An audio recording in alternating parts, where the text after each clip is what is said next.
Salut à tout le monde et bienvenue. Alors aujourd'hui, nous allons parler de Pi Network et surtout nous allons répondre à la question de savoir ce qui se cache derrière le KYC. Bon, en passant, c'est quoi le KYC? Parce que la vérité, c'est que beaucoup d'entre nous commencent à découvrir le monde de la crypto-monnaie, le monde de l'investissement en ligne. Et il est de bon ton de savoir ne serait-ce que c'est quoi le KYC. Donc c'est vrai que nous avons dans nos vidéos précédentes eu à expliquer, à démontrer, à définir ce que c'est le KYC, mais il faut revenir encore sur ça parce que la vérité, c'est que beaucoup d'entre nous se limitent simplement à miner, mais ils ne cherchent pas à savoir, à s'informer sur ce qui se passe réellement et sur ce qu'il faut faire. Alors, voilà le petit texte. Le KYC, pourquoi le KYC? Donc, il faut d'abord savoir que le KYC, en anglais, Know Your Customer, connaître son client, donc c'est donc un processus qui permet de vérifier l'identité du client à l'effet, n'est-ce pas, d'éliminer les faux comptes.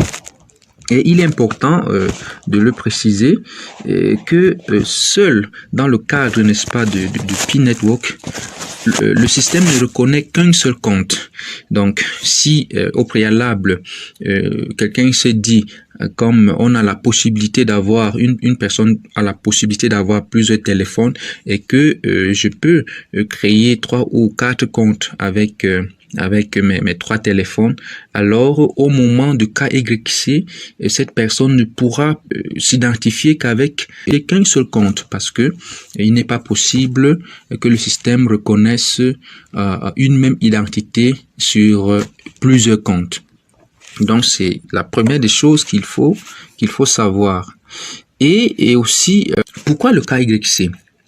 Donc, dans le système numérique, le KYC permet de lutter contre les fraudes et aussi les blanchiments d'argent parce que c'est un système de contrôle qui veut filtrer, n'est-ce pas, les transactions dans le monde. Donc, une société, une structure, une multinationale digne de ce nom qui veut se respecter doit aussi observer les règles en vigueur par rapport aux questions monétaires dans le monde. Donc, nous savons tous que même les terroristes peuvent passer par les transactions en ligne pour commettre leur forfait. Alors, il faut s'assurer que ce sont des personnes de bonne moralité et c'est des personnes qui sont là pour se chercher, qui entrent dans ce business. Donc, nous tous, nous devons passer donc par le KYC avant donc de voir nos Pi être mutés ou alors être migrés dans notre blockchain. Alors, je le disais, après donc 3 années de travail, Pi Network nous donne enfin la possibilité de nous identifier avec nos pièces d'identité. Mais, comme je le disais, il y a des personnes qui ne cherchent pas à savoir ce qu'il faut faire. Ils ne veulent même pas savoir. Tout ce qu'ils veulent, c'est que commence à payer quand à Pi. Comme quoi Pi était peut-être une banque qui avait fixé un jour pour que les gens viennent prendre de l'argent. Non, il y a un certain nombre d'exigences qu'il faut observer. Alors, par exemple, en ce qui concerne Pi, qu'est-ce qu'il faut d'abord faire quand il faut passer le KYC? La première exigence, il faut avoir vérifié son numéro. Le numéro de téléphone est Facebook, mais c'est optionnel. Facebook et la vérification du compte Facebook est optionnel. Vous pouvez vérifier le numéro et vous arrêter là à ce niveau. La deuxième exigence, il faut vérifier son adresse mail. C'est vrai, il y en a qui n'arrivent pas à vérifier leur email parce que certains téléphones ne passent pas. C'est-à-dire que ça ne permet pas de vérifier l'email. Mais le système, la core team est en train de travailler pour que tout le monde puisse vérifier son email. Mais cette condition, elle est aléatoire. Donc, elle ne conditionne pas, n'est-ce pas, le passage du KYC. Donc, vous pouvez ne pas avoir vérifié votre email, mais passer le KYC. La troisième exigence, là, c'est inaltérable, c'est une obligation. Il faut télécharger Pi-Browser. Il faut créer son Pi-Wallet, donc son portefeuille. Il faut confirmer son portefeuille. Hein? Il faut s'engager à faire un verrouillage, à faire le verrouillage, c'est ce qu'on appelle le lock-up. Donc, il faut verrouiller une certaine quantité de pi qu'on a miné. Et il faut enfin avoir ces documents prêts. Il faut avoir ces documents prêts. Donc, c'est quand on a rempli toutes ces conditions qu'on peut donc s'apprêter à passer le KYC. Donc, en passant, il y a, on donne la possibilité à chacun désormais de passer son KYC sans toutefois chercher absolument à se connecter pour savoir s'il peut déjà passer son KYC ou non. Donc la méthode que le système a mise sur pied, c'est que quand vous arrivez à la fin de votre votre minage, donc supposons que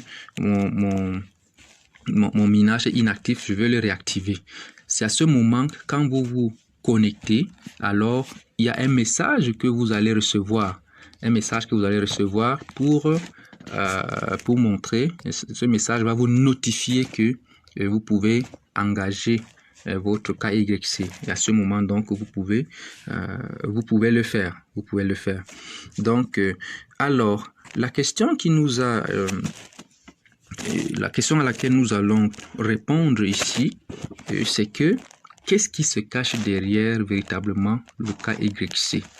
Mais en passant, je voudrais nous montrer quelque chose. Le taux de minage, le mécanisme du minage a changé. Le mécanisme du minage a changé et désormais, il y a plusieurs manières d'obtenir, de gagner les pi. Premièrement, en tant que pionnier, on a droit, quand on mine, en tant que pionnier, on a droit on gagne les pi. Le cercle de sécurité nous permet de gagner les pi, donc il faut avoir complété ou alors activé son cercle de sécurité à 100%. Donc, dans nos précédentes vidéos, nous avons montré comment on le fait. Et là, c'est le moment pour vous. Bon, si quelqu'un n'est pas encore abonné à la chaîne, il faut le faire. Et puis, vous aurez la possibilité de voir les autres vidéos. Et la troisième, c'est aussi le lock-up, donc le verrouillage. Donc, le verrouillage, désormais, détermine le pourcentage, le bénéfice qu'on peut avoir dans le nouveau mécanisme du minage. Donc, si on a bloqué, si on a verrouillé 50% ou 90% de nos pi pour 2 semaines, 6 mois, 1 an ou 3 ans, alors c'est en fonction de ça que il y aura un taux de minage qui sera calculé et à chaque fois que nous minons, et cela est pris en compte. Donc, il y a désormais une multitude de méthodes qui nous permettent de gagner les pi. Alors, donc, j'étais en train de dire que qu'est-ce qui se cache donc derrière le KYC? Alors, c'est simple. Le KYC, une fois que nous l'avons passé, va nous rendre propriétaires de nos pi.